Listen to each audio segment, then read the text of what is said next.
में जवाब दीजिएगा। सरल है, मुश्किल नहीं है। आप क्या सुनने आए हैं, सत्य या झूठ? सब नहीं बोल रहे। फिर से पूछ रहा हूं, सत्य सुनने आए हैं या झूठ? देखिए, झूठ सुनने आए हैं तो मत बैठिएगा, टाइम वेस्ट है। क्या है? हाँ, सत्य सुनने आए हैं तो बैठिए, सुनिए। अब एक प्रश्न और, सत्य मीठा होता है कड़वा? फिर बोलिए, सत्य मीठा होता है कड़वा? बस यही गड़बड़ खा गए। सत्य कभी कड़वा नहीं होता, सत्य कड़वा लगता है। क्या? सत्य कड़वा लगता है, सत्य कभी कड़वा नहीं होता। सत्य मीठा था, मीठा है और मीठा रहेगा। ठीक है जी? अब बोलो कैसे? हम तो बचपन से यही सुनते आए हैं कि सत्य कड़वा होता। तो चलिए बता देते हैं आपको एक उदाहरण से। एक व्यक्ति 1-2 महीने से बहुत तेज बुखार से पीड़ित है। उसके सामने बहुत अच्छी भोजन की थाली लेके आते हैं, तो जब वो उसको खाता है तो कहता थू, बेकार है। और वही भोजन जब हम एक स्वस्थ व्यक्ति के सामने लेके जाते हैं और जब वो पाता है, वो कहता वाह क्या स्वादिष्ट भोजन है। अब गड़बड़ कहाँ है, भोजन में या व्यक्ति में? व्यक्ति में। इसी तरीके से सत्य में गड़बड़ नहीं है, गड़बड़ किसमें है? हम में है। ध्यान रखिएगा, सत्य कभी कड़वा नहीं होता, सिर्फ लगता है। वो भोजन स्वादिष्ट था, परंतु वो व्यक्ति बीमार था, इसलिए उसको वो स्वादिष्ट नहीं लग रहा था। इसी प्रकार से सत्य भी कड़वा लगता है, होता नहीं है। तो आज जैसे आप हमने माना है कि सत्य सुनने आए हैं, तो कईयों को कड़वा भी लगेगा, परंतु होगा नहीं। तो जैसे मैं आ रहा था, जब मैं देखा कि अधिकतर जो सब लोग जो थे वो सब अधिकतर तिलक लगाए हुए, अर्थात वह गौड़ीय वैष्णव, परंतु मिक्स हैं। कई हैं जो कि अभी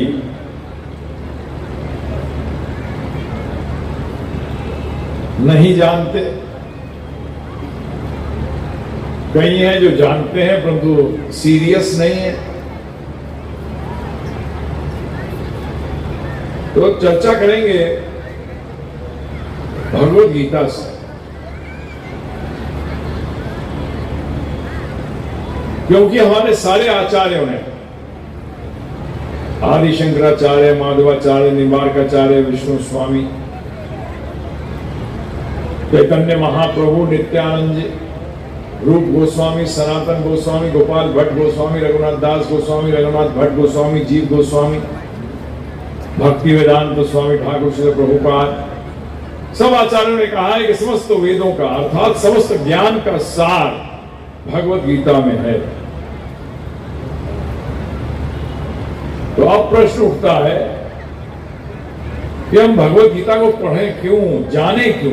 देखिए ध्यान रखिएगा, पढ़ने में, जानने में और समझने में भेद है।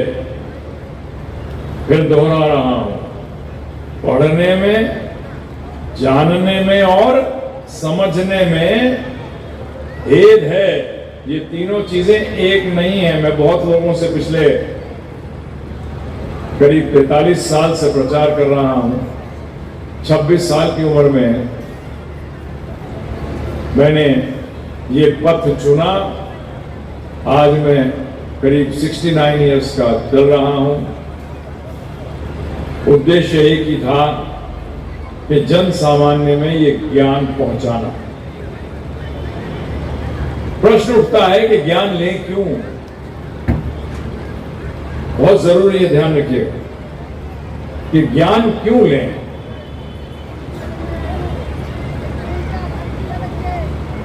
ये इसलिए लेना चाहते हैं हम पढ़ने क्यों जाते हैं स्कूल कॉलेज में, हम बच्चों को स्कूल कॉलेज में क्यों भेजते हैं पढ़ने के लिए। उसका कारण यह है कि हम उनको बताना चाहते हैं उसे जीवन में उसको पता लगे सही क्या है और गलत क्या है, और सही और गलत की पहचान है कि क्या चीज से हमें सफलता मिल सकती है और क्या चीज से हमें असफलता प्राप्त होगी, अर्थात क्या चीज हमें जीवन में सुख देगा और क्या चीज हमें जीवन में सुख नहीं देगा। इसलिए हम ज्ञान लेते हैं। सारे हमारे दुखों का, असफलताओं का कारण एक ही है और वो है अज्ञानता। आप बोलोगे कैसे? गलत व्यक्ति से संबंध कर लिया, चाहे वो बिजनेस हो, चाहे वो जीवन में दोस्ती हो, कुछ भी हो, उसने धोखा दे दिया तो ये क्या देगा? दुख देगा। क्यों देगा? अगर आपको पता होता कि ये व्यक्ति जो है वो धोखा देने वाला है तो क्या आप उससे संबंध स्थापित करते? नहीं करते। गलत जगह से खा लिया, तबीयत खराब हो गई। यदि मालूम होता कि उस खाने के अंदर गड़बड़ है तो आप नहीं खाते, अज्ञानता के कारण खा लिया।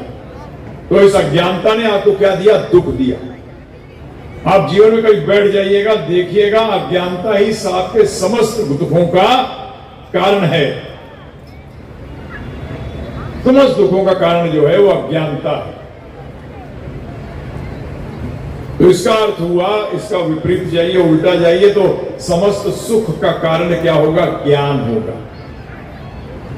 अब प्रश्न उठता है कौन सा ज्ञान? आज विश्व में ज्ञान की कमी है? नहीं है, परंतु टेंशन भी उतना ही है, उससे अधिक है कि नहीं है? है ना जी? ज्ञान पहले से बढ़ा है। जो व्यक्ति थोड़ा समझ सकेंगे उनके लिए बता देता हूं, टेक्नोलॉजी ने हमें धोखा दे दिया।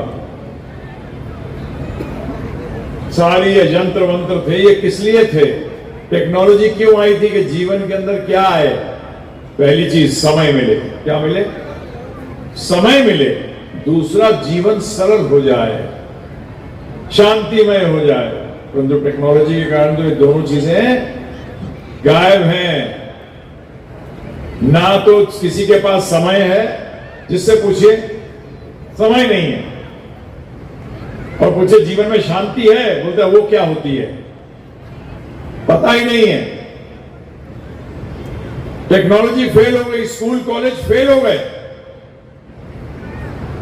उसका कारण क्या है? कभी विचार किया, कभी रुके, कभी सोचा कि दौड़े चले जा रहे हैं? नहीं, भाग रहे हैं बस। आप ये नहीं देख रहे कहां भाग रहे हैं, क्यों भाग रहे हैं? वो भाग रहा है। उससे पूछो आप क्यों भाग रहे हो, तो वो भाग रहा है, इसलिए मैं भी भाग रहा हूं। सब भाग रहे हैं। मैं जब कॉर्पोरेट्स में लेक्चर देता हूं तो कई बार आप बाद में बोलते हैं मुझसे आके, बोले सर हम तो रैट रेस में हैं, चूहों की दौड़ में हैं। मैंने कहा यही तो गड़बड़ हो गया, आपने आपको चूहा मान लिया। अरे मनुष्यों की दौड़ में दौड़ो। इतना ज्ञान आने के बाद फिर भी दुखी हैं लोग, और ज्यादा अधिक दुखी हैं। क्या कारण है? कभी सोचा? मेरे पिताजी ने जो मेरे लिए जीवन छोड़ा, जो हमारे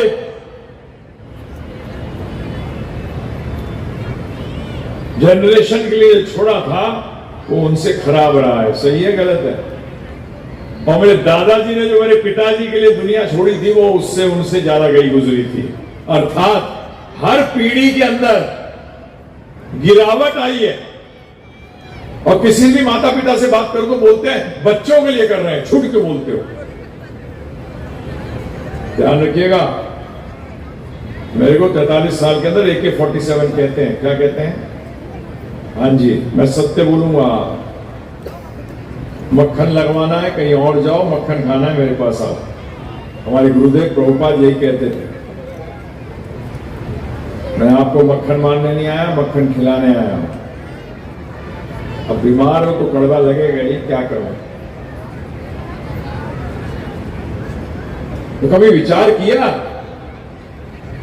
हमारे माता पिता, हमारे पूर्वज कहां गड़बड़ कर गए, कहां गड़बड़ कर गए, जिसके कारण कि आज हमारी ये दशा है। और हम लोग आज अपने जो बच्चों के लिए जीवन छोड़ के जा रहे हैं, वो इससे गया गुजरा है।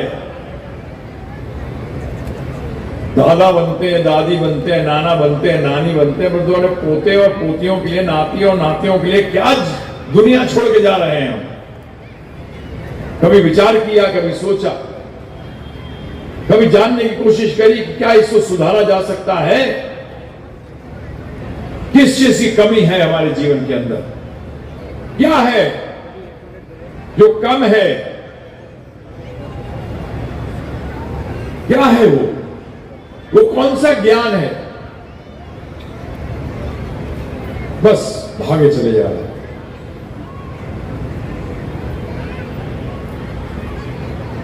जब भी हमारा पहले जो सिस्टम हुआ करता था, जिसको कि अंग्रेजों ने तोड़ा, जो हमारा गुरुकुल का सिस्टम था, क्या था, गुरुकुल की पद्धति। इस पे चर्चा करने से पहले मैं आपसे कुछ प्रश्न उत्तर करूंगा, फटाफट जवाब दे देना, जोर से बोलना, चिंता ना करिएगा। देखिए, आध्यात्मिक ज्ञान जो बात कर रहे हैं ना, इसमें कोई चीज गलत नहीं होती, इसमें कम हो सकती है। क्या हो सकती है? हाँ, पूरा उत्तर ना हो सकता है, पर तो चिंता ना करिए, ठीक है ना।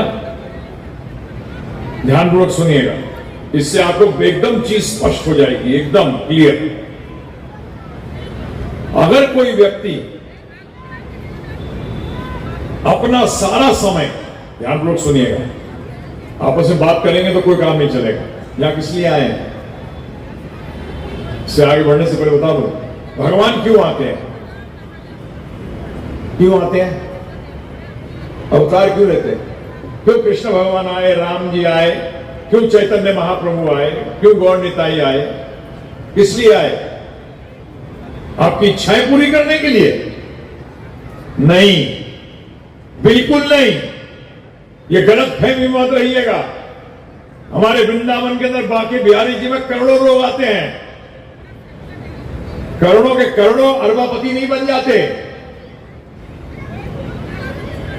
अगर भगवान किसी को दें और किसी को नहीं दें तो ये तो गलत हो जाएगा। ये हमारा सनातन धर्म का सिद्धांत नहीं है। भगवान क्यों आते हैं? भगवत गीता के अंदर आपने ये श्लोक सबने सुना होगा, धर्म स्थापनार्थाय संभवामि युगे युगे। मैं धर्म की स्थापना के लिए आता हूं, ना कि आपको गाड़ी बंगला मोटर देने। क्योंकि जब आपके जीवन के अंदर आप धर्म की स्थापना नहीं करते, तभी सारी प्रॉब्लम आती है। जिसके जीवन में धर्म की स्थापना है, उसके जीवन में कभी प्रॉब्लम आ ही नहीं सकती। भक्त के जीवन में आपको लगेगा अरे ये भी तो दुखी है, नहीं, आपको लगता है, परंतु वो दुखी नहीं है। और जो भक्त कहता है मैं दुखी हूं, वो भक्त नहीं है।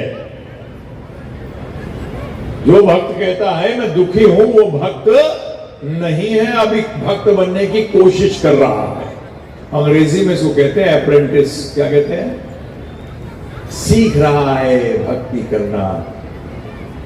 भगवान ने गीता में स्पष्ट कहा है, यज ज्ञात्वा मोक्ष से अशुभात्। जो जान जाता है और समझ जाता है और इस बात पे चलता है, उसकी सारी अशुभ चीजें नाश हो जाती हैं, उसकी सारी अशुभ चीजें नाश हो जाती हैं। तो इसलिए यदि आप यहां आए हैं, किस लिए आए हैं, क्या करने आए हैं, उसका फायदा उठाइए ना पूरा, ध्यानपूर्वक सुनिए, लाभ होगा। सत्संग का अर्थ क्या होता है? 99% लोग भारतवर्ष में भी नहीं जानते कि सत्संग का अर्थ क्या है। सत्य का मतलब होता है सनातन, अर्थात जो था है और रहेगा। और संग का अर्थ होता है मिलना नहीं। जब आप लोग आते हो ना, सत्संग में आते हो और जब आप जाते हो, यदि आपके जीवन में बदलाव नहीं आता है तो जब आते हो तो भगवान पेंसिल से आपके अटेंडेंस लगाते हैं, एक पी आया।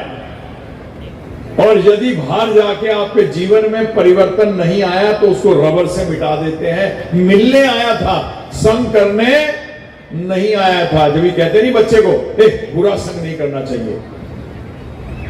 बुरा संग का मतलब बुरी आदतें पड़ना। उसका मतलब अगर आपने सत्संग किया है तो आपकी आदत में बदलाव आना चाहिए। अगर नहीं आया तो आपने सत्संग नहीं किया। ध्यान रखिएगा इस बात का। आपने भगवान की कृपा प्राप्त नहीं करी। अरे डॉक्टर की कृपा उसके नुस्खे में होती है, जो लिख के देता है ना, ये दवाई खाओ, है ना? सही बात है कि नहीं है? वो उसकी कृपा है। आप जाके डॉक्टर साहब का अभिषेक कर आओ, परंतु जो वो कहे करने के लिए वो आप करो नहीं, कृपा मिल जाएगी? हैं जी? बीमारी दूर हो जाएगी? नहीं होगी। इसीलिए जब सत्संग में आए तो इस विचार से आइए कि मैं संग करने आया हूं, करने आई हूं। मेरे को संग करना है, अर्थात मेरे जीवन में बदलाव आना चाहिए। मेरे को और भगवान के करीब आना है। और किसी व्यक्ति के भी करीब आने का एक ही तरीका है कि उसकी आज्ञा का पालन करें। जो बच्चा अपने माता पिता की आज्ञा का पालन करता है वो उनके सबसे करीब होता है। सही बात है, गलत बात है? इसी तरीके से जब हम भगवान के करीब आना चाहते हैं तो भगवान की आज्ञा का पालन करना पड़ेगा। तो आज आप आए, गौर निताई जी हैं, राधा कृष्ण भगवान है, जगन्नाथ बलदेव सुभद्रा मैया है। फायदा जब मिलेगा जब इनकी आज्ञा का पालन करोगे। इसी को सेवा कहते हैं, इसी को भक्ति कहते हैं। अपने मन गढ़ंत भक्ति नहीं होती है, सेवा नहीं होती है। ध्यान रखिएगा। सेवा का अर्थ होता है मालिक की आज्ञा का पालन करना। जब नौकरी करते हो तो क्या करते हो? जो बॉस कहता है वो करते हो, नहीं करते हो? अरे बिजनेसमैन भी, जो व्यापारी है वो भी, जब जो कस्टमर कहता है वो ही देता है। सही है, गलत है? ऑर्डर कौन दे रहा है? कस्टमर। पूरा कौन कर रहा है? व्यापारी। इसीलिए भक्ति का एक ही अर्थ है, भगवान कृष्ण की आज्ञा का पालन करना।